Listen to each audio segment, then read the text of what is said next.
Mathematics classes में आप लोगों का बहुत बहुत स्वागत है। आज हम लोग 11th क्लास के नागरिक शास्त्र सब्जेक्ट के अंतर्गत अध्याय 1 की रिवीजन करना चाहेंगे, संविधान क्यों और कैसे। रिवीजन इसलिए बच्चे कि आप लोगों का एग्जाम पास है और सिलेबस कंप्लीट हो चुका है सभी बच्चों का, तो इस वजह से आज हम फिर से एक बार रिवीजन की तरफ चल रहे हैं। कल भी मैंने आप लोगों को रिवीजन करवाया था। आज बहुविकल्पीय प्रश्नों को देखेंगे कि ये किस तरह से हैं और हमसे क्या क्या पूछा जा सकता है। तो आइए देखते हैं प्रश्न संख्या 1। प्रश्न संख्या 1 में सबसे पहले हम क्वेश्चन देखते हैं, भारतीय संविधान का निर्माण किसने किया। तो अक्सर बच्चे क्या कर देते हैं, इस क्वेश्चन का आंसर गलत ले लेते हैं और वो लिखते हैं कि भारतीय संविधान का निर्माण डॉक्टर भीमराव अंबेडकर ने किया।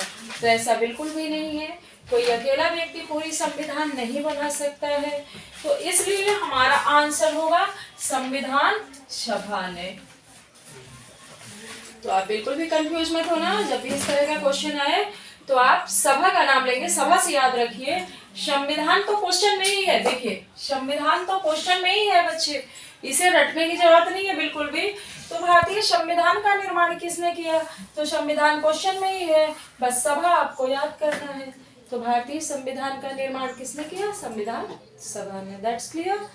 आते हैं नेक्स्ट क्वेश्चन पर। वीडियो को अंत तक देखिएगा जिससे कि आपको एक एक क्वेश्चन का आंसर क्लियर होता चले। प्रश्न संख्या 2 है, संविधान सभा की प्रथम बैठक। देखिए यहाँ क्या पूछ रहा है, संविधान सभा की प्रथम बैठक कब आयोजित हुई या आहूत की गई। तो सभी जानते हैं कि संविधान सभा की जो प्रथम बैठक हुई थी वो 9 दिसंबर 1946 को हुई थी। कब हुई थी, 9 दिसंबर 1946 को हुई थी। और संविधान को बनाने में जो समय लगा था वो 2 वर्ष 11 माह 18 दिन लगा था। तो इस तरह से हमारा संविधान 9 दिसंबर 1946 को सबसे पहला बैठक हुआ था। प्रश्न संख्या 3 देखेंगे कि संविधान सभा के अध्यक्ष का नाम लिखिए। अब देखिए, एक होता है प्रारूप समिति के अध्यक्ष। अंतर समझिएगा बच्चे, अंतर क्या है, एक होता है प्रारूप समिति का अध्यक्ष और दूसरा है सिर्फ अध्यक्ष। तो आपको आंसर से ज्यादा क्वेश्चन पर ध्यान देना है कि क्वेश्चन हमसे आंसर क्या पूछ रहा है, क्योंकि बच्चे अक्सर हड़बड़ाहट में आंसर पता होते हुए भी गलत लिख कर आ जाते हैं। तो ये अध्यक्ष पूछ रहा है, तो डॉक्टर राजेंद्र प्रसाद जी संविधान सभा के अध्यक्ष थे। नेक्स्ट क्वेश्चन नंबर 4, हम अधिकारों से बात करते हैं कि मौलिक अधिकारों को स्थगित का मतलब होता है कुछ देर के लिए नियंत्रित कर देना, कुछ देर के लिए परिस्थिति के अकॉर्डिंग रोक देना, रोकना ही स्थगित करना होता है।